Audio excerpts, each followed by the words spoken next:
Everyone around you is falling apart, and somehow, without ever agreeing to it, you have become the one holding everything together.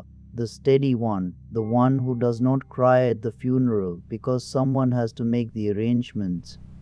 The one everyone calls when their own world is collapsing, never once considering that yours might be collapsing too, because you have simply never given them any reason to think it could. And somewhere in you, underneath the calm competence everyone relies on, is a version of yourself that has not been allowed to fall apart in years, maybe ever. And the exhaustion of holding that role has become so constant, you have almost stopped noticing it is there. Carl Jung had a real understanding of exactly how a person ends up permanently cast in this particular role, and why it costs far more than anyone watching from outside ever realizes. Jung believed that within any family or close group, roles tend to form early and then calcify, often without anyone consciously deciding it should be this way. A child who happened to be capable, steady, or simply present during a period of real family difficulty can become, almost by accident, the designated strong one, and once this role is assigned, whether through actual crisis or simply through temperament, it tends to become permanent, expected, and rarely questioned by anyone, including, eventually, the person carrying it. The role becomes so completely identified with who you are that neither you nor anyone around you can easily imagine you occupying any other position at all. This explains why falling apart, even when you genuinely need to, feels almost impossible.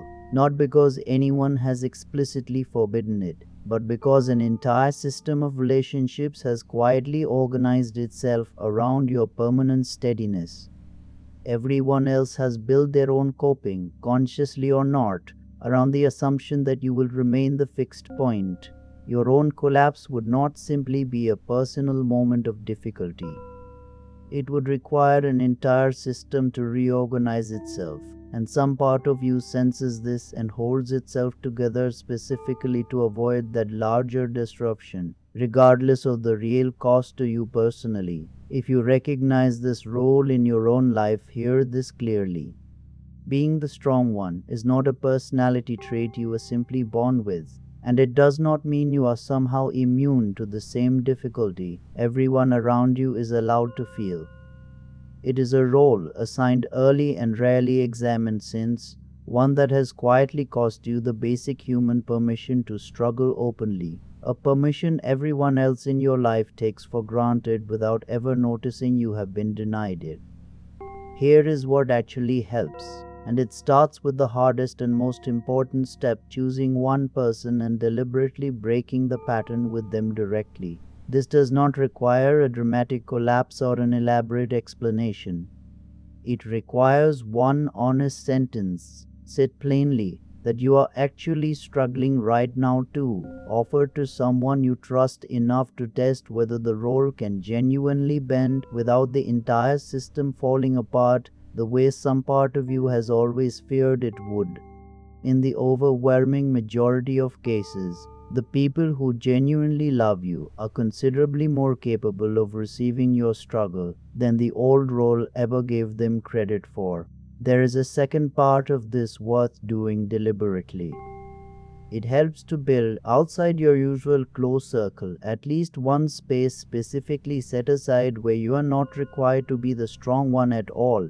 A therapist, a support group, a friend entirely outside your usual system of relationships, someone who has no investment in your permanent steadiness, and who can simply let you be a person who sometimes struggles, without any larger system needing to reorganize itself around that struggle.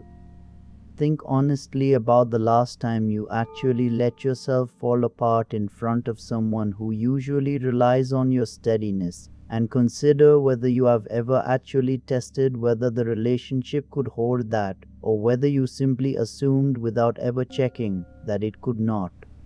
Right below the single word for what you are afraid would happen if the people who depend on your strength actually saw you struggle. Naming it and then finding one person to genuinely test it with is the real and practical way this exhausting, permanent role finally starts to loosen its grip.